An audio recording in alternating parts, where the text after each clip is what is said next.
Hello students, कैसे हो आप सब लोग। उम्मीद करता हूँ मज़े में होंगे, खूब पढ़ाई कर रहे होंगे। चलिए, यूनिट 7 जीटीडी का अंडरग्राउंड केबल भाग 2। तो चलिए देखते हैं, आज अपन भूमिगत केबलों की ग्रेडिंग के बारे में देखेंगे। केबल का इंसुलेशन रेजिस्टेंस, इसका डेरिवेशन है, ये भी देखेंगे। भूमिगत केबलों के लाभ एवं हानियाँ, भूमिगत केबल को बिछाने की विधियाँ।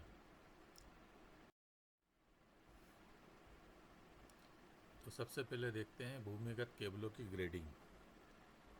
ग्रेडिंग केबलों में चालक की सतह या पराविद्युत पदार्थ की अंदर की सतह पराविद्युत प्रतिबल का मान अधिकतम होता है, परंतु पराविद्युत पदार्थ की बाहरी सतह पर इसका मान न्यूनतम होता है। यदि पराविद्युत पदार्थ का चयन अधिकतम प्रतिबल के आधार पर किया जाए तो पदार्थ की मोटाई अधिक होगी, साथ ही बाहरी सतह पर पदार्थ का पूर्ण उपयोग नहीं होगा।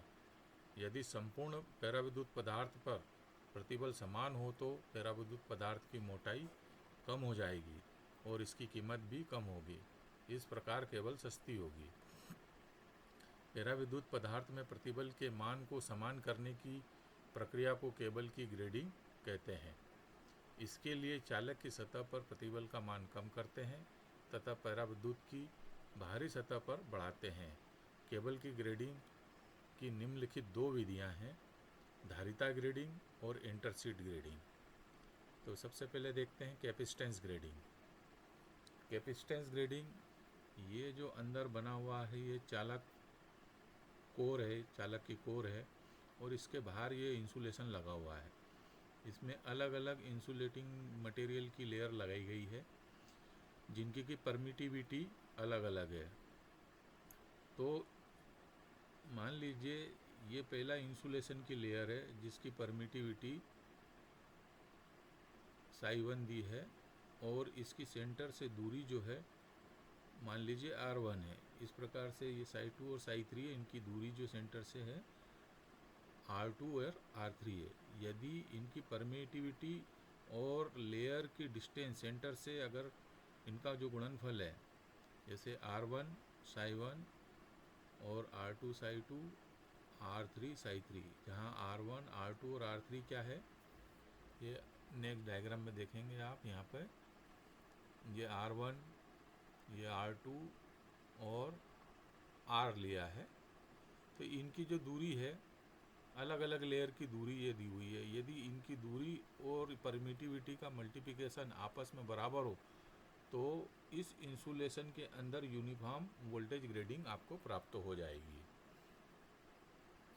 दूसरी मेथड है इंटरसीट ग्रेडिंग। यहाँ पर अलग अलग इंसुलेटिंग मटेरियल का उपयोग नहीं करते हुए एक समान इंसुलेटिंग मटेरियल का उपयोग करते हैं, मगर इंटर सीट लगाते ये मेटेलिक की बनी हुई होती है बीच बीच में। यहाँ पर इनका वोल्टेज लेवल मेंटेन इस प्रकार किया जाता है कि वोल्टेज ग्रेडिंग हमें throughout the insulation material समान प्राप्त हो। तो ये इंटर सीट ग्रेडिंग कहलाती है और ये कैपेसिटेंस ग्रेडिंग कहलाती है। नेक्स्ट है केबल का इंसुलेशन रेजिस्टेंस। ये केबल है, ये बीच में चालक तार है, कोर है, रोड बोलते हैं इसको, और इसके बाहर ये इंसुलेशन लगा हुआ है। और इस इंसुलेशन मटेरियल के अंदर बीच की कोई एक लेयर पे हमने इसकी थिकनेस dr ली है। यहाँ पे एज्यूम किया है एरिया को, इस पार्ट को, इस सर्कुलर पार्ट को। केबल में उपयोगी धारा चालक की अक्षीय दिशा में प्रवाहित होती है, परंतु क्षरण धारा त्रिज्यांग अर्थात चालक के अक्ष से लंबवत दिशा में प्रवाहित होती है। ये जो है चालक या केबल जो है उसका क्रॉस सेक्शनल एरिया है और ये त्रिज्यांग है और यहाँ से ये अक्ष है, इसकी ये अक्ष है और त्रिज्यांग कहेंगे। तो ये तो जो क्षरण धारा है वो ये त्रिज्यांग की ओर बहती है। तो क्षरण धारा की बहने की लंबाई यहाँ से सेंटर से बाहर के आउटर सतह तक हम लेंगे। और चालक तार जो केबल है उसकी जो लंबाई है वो L मीटर है। इस क्षरण धारा के मार्ग में उपस्थित प्रतिरोध को केबल का अवरोधी प्रतिरोध या इंसुलेशन रेजिस्टेंस कहते हैं। इस क्षरण धारा के मार्ग में जो भी प्रतिरोध उत्पन्न होगा वो इंसुलेशन रेजिस्टेंस कहलाएगा। केबल का अवरोधी प्रतिरोध निम्नलिखित बिंदुओं पर निर्भर करता है। पहला है केबल की लंबाई, दूसरा है विद्युत रोधी की मोटाई, जो हम इंसुलेशन मटेरियल यूज़ कर रहे हैं उसकी मोटाई पर भी निर्भर करता है। विद्युत रोधी पदार्थ का गुण, किस तरह का हम पदार्थ इसमें किस क्वालिटी का पदार्थ उपयोग में ला रहे हैं।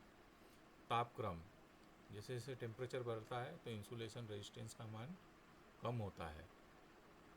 तो हम देखेंगे फार्मूला ड्राई करके कि केबल की लंबाई और इंसुलेशन रेजिस्टेंस के बीच क्या रिलेशन मिलता है, मोटाई के बीच क्या मिल रहा है, और विद्युत रोधी पदार्थ का गुण जो है अच्छा अगर इंसुलेटिंग मटेरियल है तो उसका इंसुलेशन रेजिस्टेंस ज़्यादा होगा, और जैसे मैंने बताया आपको तापक्रम बढ़ने पे इंसुलेशन रेजिस्टेंस का मान कम होता है।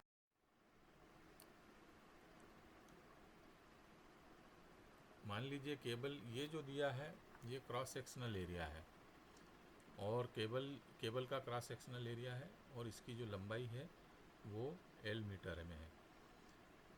विद्युत रोधी का आंतरिक अर्धव्यास, विद्युत रोधी जो है इंसुलेटिंग मटेरियल उसका आंतरिक अर्धव्यास, तो यहाँ तक तो चालक क्रोड है, तो ये विद्युत रोधी पदार्थ जो लगा हुआ है ये चालक क्रोड के बाहरी सतह से या आखिरी सतह तक ये इंसुलेशन है। तो ये आंतरिक जो है इसको हमने मान लिया R1।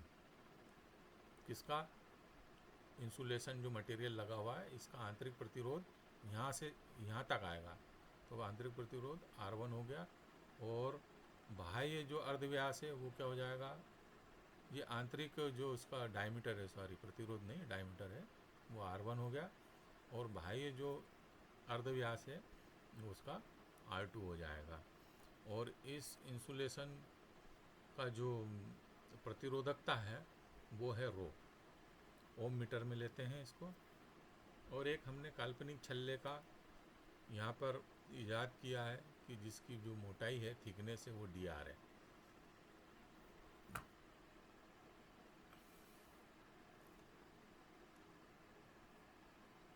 यदि हम अनुप्रस्थ काट का क्षेत्रफल देखें,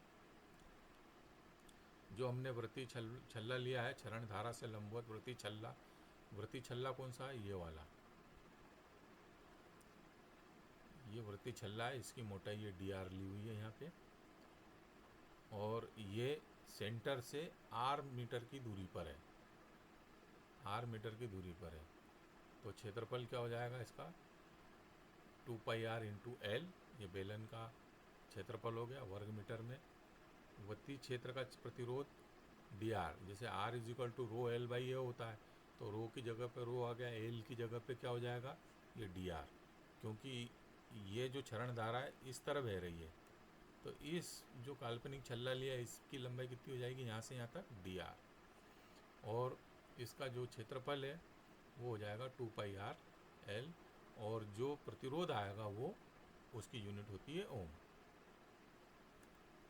अब यदि केबल का संपूर्ण अवरोधी प्रतिरोध ज्ञात करना, अभी मैंने ये छल्ले का देखा, खाली ये इतना छल्ले का देखा, यदि मैं संपूर्ण इसका इंसुलेशन रेजिस्टेंस लेना चाहूँ तो यहाँ से चालक की सतह से लेके चालक की बाहरी सतह तक का मुझे इसका इंटीग्रेशन करना होगा। तो ये चालक की सतह जो है ये इसकी दूरी सेंटर से कितनी है R1, और बाहरी सतह की R2। तो मैं इंटीग्रेशन कहाँ से कहाँ तक करूँगा, R1 से R2 तक, क्योंकि R1 से R2 के बीच में ये इंसुलेटिंग मटेरियल है, इसी का ही मुझे प्रतिरोध निकालना है। जब मैं इसका इंटीग्रेशन करता हूँ तो ये रो 2πL ये कांस्टेंट है, इसे अपन ने बाहर ले लिया, R अंदर ही रहेगा क्योंकि ये वेरी कर रहा है त्रिज्यांक के रूप में, कहाँ से R1 से R2 तक। इसका मैंने इंटीग्रेशन करना है तो यहाँ पे बचेगा आपका 1/r, तो 1/r × dr। इसका इंटीग्रेशन करते 1/r का dr के रिस्पेक्ट में, तो ये हो जाएगा log बेस ER, और इसकी लिमिट जो थी R1 से R2 है, ये R1 से R2। यहाँ पर मैं वैल्यूज़ पुटअप करना चाहूँगा तो इसका क्या मान मिलेगा। पहले हम अपर लिमिट रखेंगे आर की जगह, फिर लोअर लिमिट रखेंगे आर की जगह, है ना। तो अपर लिमिट क्या है, R2 है। तो सबसे पहले आ जाएगा log e R2 minus log e R1, ये अंदर ब्रैकेट में आ गया, और बाहर जो आपका रो डिवाइडेड बाय 2πl। यहाँ पर हम फार्मूला लगा सकते हैं log m माइनस n का, तो ये हो जाएगा rho upon 2πl log base e R2 upon R1। या यदि मैं इसका बेस चेंज करना चाहूँ, 10 में लेना चाहूँ, ये बेस 10 लिया, तो इसकी वैल्यू हो जाएगी R is equal to 2.303 rho 2πl log base 10 R2 upon R1, और यूनिट आ जाएगी आपकी ओम में। तो इस फार्मूले से हम देखते हैं कि ये जो R निकाला है मैंने, ये इंसुलेशन रेजिस्टेंस है। तो इंसुलेशन रेजिस्टेंस जो है,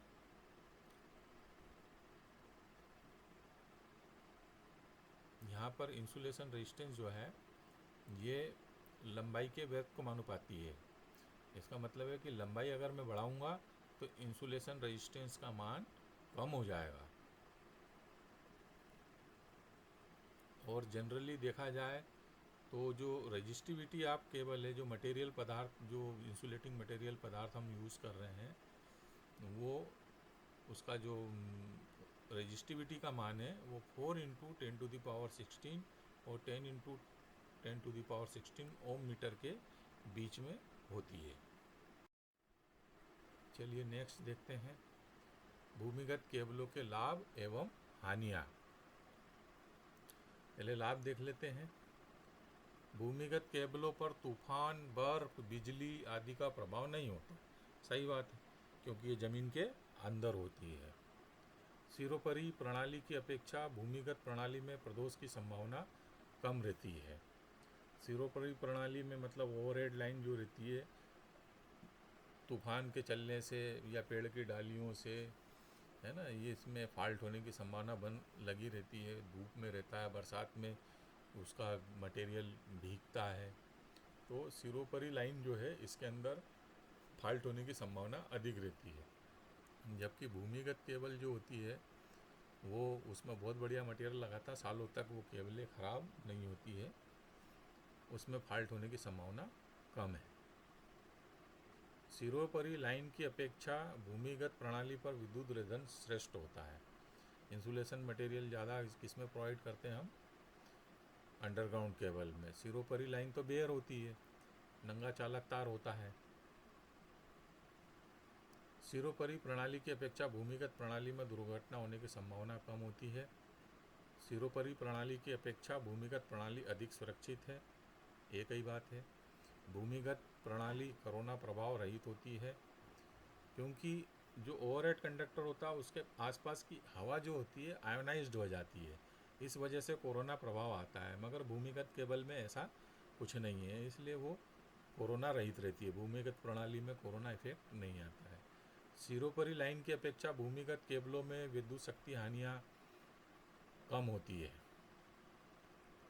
और सिरोपरी लाइन चालक की अपेक्षा केबलों में प्रयुक्त क्रोड अधिक मोटा होता है, इसलिए केबल की धारा वहन क्षमता उच्च होती है।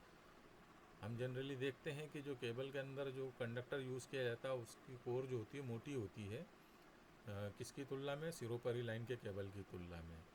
तो जो अंडरग्राउंड केबल होती है उनका जो चालक तार होता है वो अधिक धारा वहन करने की क्षमता रखता है। सिरोपरी चालकों की तरह भूमिगत केबलें निकटवर्ती संचार प्रणाली में बाधक नहीं होती है। जैसे सिरोपरी लाइन के पास से कोई कम्युनिकेशन लाइन जा रही है तो उसमें डिस्टरबेंस पैदा होता है, रेडियो इंटरफेरेंस पैदा होता है। मगर ये भूमिगत केबलें ज़मीन के अंदर होती है, तो इसकी वजह से उन लाइनों में, कम्युनिकेशन लाइन में कोई भी इंटरफेरेंस नहीं होता है। सिरोपरी चालकों की अपेक्षा भूमिगत केबलों में वोल्टतापात कम होने के कारण सिरोपरी प्रणाली की अपेक्षा भूमिगत प्रणाली का वोल्टता नियमन श्रेष्ठ होता है। जो भूमिगत केबल है उसके अंदर वोल्टेज ड्रॉप कम होता है बनिस्बत किसके, सिरोपरी लाइन के। तो वोल्टेज रेगुलेशन जो है वो अंडरग्राउंड केबल का श्रेष्ठ होता है। क्योंकि वोल्टेज रेगुलेशन जो है वो वोल्टेज ड्रॉप पे निर्भर करता है। यदि लाइन में वोल्टेज ड्रॉप ज़्यादा होगा तो वोल्टेज रेगुलेशन आपका श्रेष्ठ नहीं होगा। श्रेष्ठ जब होगा जब लाइन में वोल्टेज ड्रॉप कम हो। तो जो अंडरग्राउंड केबल है उसमें वोल्टेज ड्रॉप आपको कम मिलता है। सिरोपरि लाइनों की तरह भूमिगत केबलें शहरी सुंदरता को कम नहीं करती है, बल्कि शहरी सुंदरता को किसी सीमा तक बढ़ाती है। अंडरग्राउंड होने की वजह से ये जो बाहर जो दृश्य दिखाई देता है उसमें आउट फीलिंग्स नहीं आती है। सिरोपरि प्रणाली की अपेक्षा भूमिगत प्रणाली में मरम्मत एवं अनुरक्षण की आवश्यकता कम होती है। मेंटेनेंस काम जो होता है अंडरग्राउंड केबल के अंदर कम रहता है, क्योंकि उसको वातावरण का ज़्यादा प्रभाव नहीं पड़ता है, और सिरोपरि लाइन जो होती है उस पर वातावरण का प्रभाव पड़ता रहता है, इसलिए उसमें मेंटेनेंस की आवश्यकता बनी रहती है। सिरोपरि प्रणाली की अपेक्षा भूमिगत प्रणाली की प्रचालन कीमत कम होती है। हानियाँ देखते हैं। सिरोपरि प्रणाली की अपेक्षा भूमिगत प्रणाली में दोष ढूंढना कठिन होता है। सही बात है। ज़मीन के अंदर होती कभी कोई फॉल्ट आ जाता है तो केबल में फॉल्ट ढूंढना थोड़ा कठिन होता है कि किस पोर्शन में ये केबल फॉल्ट है। और सिरोपरि लाइन में है तो ऊपर से देखने से भी मालूम पड़ सकता है कि हाँ ये सिरोपरि लाइन है, यहाँ पर ये जल गया है, या चालक तार टूट गया है, या इंसुलेशन ख़राब हो गया है, इंसुलेटर ख़राब हो गया है, तो उसको बदला भी जा सकता है। मगर ऐसा संभव अंडरग्राउंड प्रणाली में नहीं है। सिरोपरि प्रणाली की अपेक्षा भूमिगत प्रणाली में मरम्मत में अधिक असुविधा होती है। मान लीजिए कभी कोई फॉल्ट आ जाता है, या उसका कोई हमने जहाँ कनेक्शन किए वो ढीले हैं, या जॉइंट लगाना है, जोड़ लगाना है, तो ये अंडरग्राउंड केबल में थोड़ा कठिन काम है। और फॉल्ट ढूंढना तो सबसे ज़्यादा कठिन हो जाता है। वो मिल जाता है तो उस केबल को रिप्लेस करना, फिर से लगाना, ये सारे काम जो है असुविधाजनक होते हैं, हो जाते हैं, मगर समय ज़्यादा लगता है, मेहनत ज़्यादा लगती है अंडरग्राउंड केबल के अंदर। सिरोपरि चालकों की अपेक्षा भूमिगत केबलों में जोड़ लगाना अति कठिन कार्य है। सिरोपरि चालकों की अपेक्षा भूमिगत केबलों के भार अंश निष्कासन करना तथा सर्विसमेंस को संयोजित करना कठिन कार्य है। भूमिगत केबल से यदि हम सर्विस कनेक्शन लेते हैं तो जॉइंट लगाना पड़ता है, जोड़ करना पड़ता है, या कुछ लोड टेपिंग वगैरह लेना है तो भी जोड़ करना पड़ता है। तो भूमिगत केबलों में ये थोड़ा सा कठिन होता है, सिरोपरि लाइन में इजीली हो जाता है। सिरोपरि चालकों की अपेक्षा भूमिगत केबलों में प्रोड के बीच की दूरी कम होती है, इससे केबलों की धारिता बढ़ जाती है। परिणाम स्वरूप भूमिगत केबलों में आवेशित धारा का मान अधिक होता है। भूमिगत केबल जो होती है, मान लीजिए 3 कोर केबल है, 3 कोर केबल होने से वो जो कोर है वो आप बिल्कुल पास होती है, तो उससे धारिता बढ़ जाती है, तो उसमें चार्जिंग करंट ज़्यादा फ्लो होता है। सिरोपरि प्रणाली की अपेक्षा भूमिगत प्रणाली की प्रारंभिक कीमत उच्च होती है। भूमिगत प्रणाली की जो प्रारंभिक कीमत है वो अधिक होती है।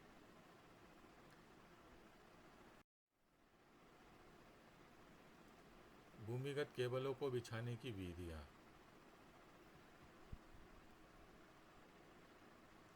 पहला है आपका प्रत्यक्ष विधि। प्रत्यक्ष विधि का ये डायग्राम है। प्रत्यक्ष विधि के अंतर्गत केबल बिछाने की इस विधि में लगभग 1.2 मीटर गहरी तथा 60 सेंटीमीटर चौड़ी खाई खोदी जाती है। ये देखिए यहाँ से 1.2 मीटर गहरी है और 60 सेंटीमीटर चौड़ी जो है ये खाई है, मतलब एक गड्ढा बनाया है या नाली बनाई है इस आकार की। इसके अंदर हम केबल को डालेंगे, जिसके नीचे वाले भाग को कुछ कम चौड़ा बनाते हैं, जिसके कारण बालू का उपयोग आवश्यकता से अधिक न हो। उस भाग की चौड़ाई 0.3 मीटर तथा गहराई लगभग 0.2 मीटर रखी जाती है। ये वाला भाग, ये यहाँ पर ये चौड़ाई जो है 30 सेंटीमीटर है, और ये इसका जो गहराई है यहाँ से यहाँ तक ये 15 सेंटीमीटर है। थोड़ा सा ऊपर जो है इसको 15 सेंटीमीटर यहाँ इसमें बालू रेत भरते हैं और केबल को रखते हैं। इसके निचले भाग में लगभग 0.15 मीटर तक बालू भरकर केबल के लिए गड्ढा बनाते हैं। मतलब केबल रखने के लिए पहले इसमें यहाँ पहले बालू बिछा दी जाती है, बालू रेता जो आती है, और फिर उसके ऊपर केबल रखी जाती है ताकि मैकेनिकल स्ट्रेस आए केबल के ऊपर तो वो यूनिफॉर्मली डिस्ट्रीब्यूटेड हो जाए। वो गद्दे का काम करती है, एकदम से जर्क नहीं लगेगा। और इस बालू के गद्दे पर केबल बिछाकर केबल के ऊपरी तल तक बालू को इस प्रकार भरते हैं कि केबल के दोनों और लगभग 1.15 मीटर बालू की परत लगी रहे। आसपास के एरिया में भी 0.15 यहाँ से यहाँ, यहाँ से यहाँ, यहाँ से यहाँ 0.15 की लेयर तक इसमें बालू रेत इसमें भरी हुई होना चाहिए। अब केबल के ऊपरी तल पर चौड़ाई में ईंट बिछाकर इनके ऊपर भी बालू की लगभग 10 सेंटीमीटर की मोटी परत बनाकर इस खाई में मिट्टी से इस प्रकार कूटकर भरते हैं कि मिट्टी जमने पर भी खाई का तल सन्निकट भूमि से किसी भी ऋतु में गहरा न हो पाए। इस खाई के ऊपर केबल मार्गदर्शन के लिए मार्ग प्रदर्शक लगा दिए जाते हैं।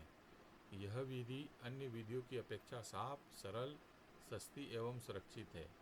इस पर अनुरक्षण व्यय अधिक होता है। इस विधि में एक ही खाई में 2 केबलों के रखने की स्थिति में उनके बीच लगभग 20 सेंटीमीटर से 40 सेंटीमीटर की दूरी रखी जाती है, जिससे किसी एक केबल में दोष उत्पन्न होने की स्थिति में दूसरी केबल को उससे कोई हानि न हो। एक से अधिक केबल अगर इसके अंदर बिछाई जा रही है इस प्रणाली में या इस विधि में, तो उनके बीच की दूरी 20 से 40 सेंटीमीटर तक की रखते हैं।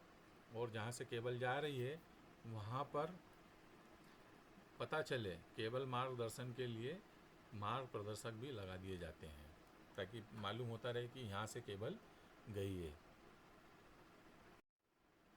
नेक्स्ट है इसमें इसी विधि में प्रत्येक 200 मीटर की दूरी पर केबल लूप्स छोड़ दिए जाते हैं। यदि मान लीजिए अंडरग्राउंड आपने लाइन डाली है तो 200 मीटर की दूरी पे कुछ केबल के टर्न्स बना करके अंदर ज़मीन में छोड़ देते हैं। यदि मान लीजिए कभी कोई फॉल्ट आता है तो फॉल्ट को ज्वाइन करने के लिए केबल को कट करना पड़ता है उस पोर्शन को, और फिर 2 पोर्शन को खींच करके वापस में जोड़े जाते हैं। तो खींचने के लिए केबल की लंबाई बनी रहे इसलिए 200 मीटर की दूरी पर केबल लूप्स छोड़ दिए जाते हैं। थोड़ी थोड़ी सी केबल बढ़ा करके सर्कुलर शेप में बना करके ज़मीन के अंदर छोड़ दी जाती है, जिससे कि उसकी फॉल्ट आने पर हम उसका फॉल्ट को रेक्टिफाई करके उसको कनेक्शन कर सकें। तो हमें केबल की लंबाई की आवश्यकता पड़ती है। अनुकर्षण विधि, ये अनुकर्षण विधि भी सेम ही है, मगर इसके अंदर पाइप होता है और पाइप के अंदर से केबल को डाला जाता है ताकि फॉल्ट आने की स्थिति में हम केबल को पाइप को लगे रहने देते और केबल को बाहर निकाल लेते हैं और नई केबल उसके अंदर डाल दी जाती है। तो चलिए देखते हैं अनुकर्षण विधि। केबल बिछाने की अनुकर्षण प्रणाली में एक खाई लगभग 45 सेंटीमीटर चौड़ी और 1.25 सेंटीमीटर गहरी खोदी जाती है। इसके बाद खाई में कंड्यूट पाइप बिछाकर अंदर केबल डाली जाती है। पहले कंड्यूट पाइप के नीचे करीब 8 सेंटीमीटर मोटे सूखे रेत के परत बिछाई जाती है। 8 सेंटीमीटर रेत की परत बिछाते हैं, फिर उसके ऊपर कंड्यूट पाइप रखते हैं और कंड्यूट पाइप के अंदर फिर केबल को डाला जाता है। खाई को मिट्टी से ढक दिया जाता है। इस विधि को केबल में नमी के असर एवं जंग लगने इत्यादि के प्रभाव का असर होने से बचाने के लिए प्रयोग किया जाता है। यदि इस प्रकार की विधि, यदि मान लो कंड्यूट पाइप है उसके अंदर केबल हम डाल रहे हैं तो वो पानी से भी बचाव रहेगा, जो पानी ज़मीन के अंदर रिसता है, जंग भी नहीं लगेगा और नमी भी केबल को नहीं मिलेगी। तो केबल की जो लाइफ है वो बढ़ जाएगी, वो केबल अधिक समय तक सुरक्षित रहेगी। इस विधि से बिछाई गई केबल की धारा वहन क्षमता कम होती है क्योंकि केबल बंद पाइपों में होने के कारण ताप विसर्जन नहीं हो पाता। मान लीजिए केबल में लोड करंट फ्लो हो रहा है, लोड करंट फ्लो होने से हीटिंग होता है। अब हीटिंग होगा तो हीटिंग केबल के बाहर निकलती है, मगर बाहर निकल के पाइप में रहेगी तो अंदर गर्मी बनी रहती है, इसलिए इनकी जो धारा वहन क्षमता होती है वो कम होती है। कम धारा वहन क्षमता के लिए इस अनुकर्षण विधि का प्रयोग किया जाता है। यदि अधिक लोड है और उसके लिए केबल बिछाना हो तो फिर अनुकर्षण विधि का उपयोग नहीं करेंगे। इसमें केबल आवश्यकता अनुसार आसानी से बिछाई एवं बदली जा सकती है, क्योंकि पाइप लगा हुआ है। पाइप में आप केबल अगर फॉल्ट होती है तो उसको खींच करके रिप्लेस कर सकते हैं। इस विधि में काफ़ी व्यय होता है, क्योंकि एडिशनल जो खर्चा आ रहा है पाइप का भी आ रहा है इसमें, इसलिए ये विधि काफ़ी, इसमें व्यय जो होता है, खर्चा होता है, ज़्यादा होता है। इस प्रकार बिछाई गई केबलों में अनुरक्षण नवीनीकरण करना अपेक्षाकृत सरल है। ये जो विधि है, पाइप में से केबल खींचना ज़्यादा आसान है। यदि मान लीजिए पाइप नहीं लगा है, ज़मीन के अंदर केबल है, तो आपको केबल को उखाड़ना पड़ेगी, गड्ढा करना पड़ेगा, केबल लाइन से देखना पड़ेगा और उस केबल को फिर निकालते जाना होगा। और पाइप में अगर है तो दूसरे सिरे पर नई केबल लगा करके पुरानी केबल को दूसरे सिरे से खींच ले, पहले सिरे से खींच ले, तो वो नवीनीकरण भी आसान हो जाता है। इस विधि में बिना कवचन वाली केबल प्रयोग की जा सकती है। अलग अलग केबलों के लिए अलग अलग पाइप इस्तेमाल किए जा सकते हैं। एक से अधिक केबलें यदि डालना है तो अलग अलग पाइप का उपयोग किया जा सकता है। यह विधि कम दूरी की विद्युत वितरण पद्धति के लिए बहुत उपयोगी है। ये कम दूरी के लिए होती है। धारा वहन कम क्षमता यदि रखना हो उसके लिए भी इसका उपयोग किया जा सकता है। इसमें जो आपका मेंटेनेंस है वो बहुत आसानी से होता है। नवीनीकरण अनुरक्षण जो है वो काफ़ी सरल है अन्य विधियों की अपेक्षा। अगला देखते हैं ठोस विधि। इस विधि में भूमि में खाई खोदकर उसमें ढलवा लोहा, सीमेंट, कंक्रीट, चिकनी मिट्टी की पकी हुई अथवा पुष्ट लकड़ी से बनी द्रोणिका स्थापित कर उसमें केबल को इस प्रकार आलंबन प्रदान करते हैं कि केबल द्रोणिका की आधार सतह से कुछ ऊपर उठी रहे। इसके पश्चात बिटुमेन या एस्फाल्ट यौगिक को द्रवीकृत रूप से भर देते हैं। इसके जमने के पश्चात केबल का ठोस द्रोणिका आकार बन जाता है। ये ठोस बन जाती है द्रोणिका। यह विधि अधिक टिकाऊ एवं विश्वसनीय है। लंबे समय तक इसमें कोई खराबी नहीं आती है। इस विधि से भूमि में रासायनिक क्रियाओं द्वारा केबल को कोई नुकसान नहीं होता। इसका स्थापन मूल्य अधिक है तथा अनुरक्षण कार्य असुविधाजनक एवं अधिक व्यय वाला है। स्थापन कार्य में अधिक समय व्यय होता है। ये इसका डायग्राम है। ये यहाँ पे द्रोणिका बनाई हुई है और ये सब भरण किया हुआ है और ये डक्ट्स बना दी गई है ढलवे लोहे की और पुष्ट लकड़ियों की, चिकनी मिट्टी की, कंक्रीट की। ये पूरा ठोस है। इसके अंदर से केबलें डाल दी जाती है। Thank you very much. घर पे बने रहिए। बहुत ज़रूरी काम हो तो ही बाहर जाना, वो भी पूर्ण सावधानी के साथ। प्रशासन द्वारा दिए गए निर्देशों का पूर्णतः पालन करते हुए कोशिश करिए। घर पे आप बने रहे, खूब पढ़ाई करिए, मन लगा कर पढ़ते रहिए। Okay, thank you.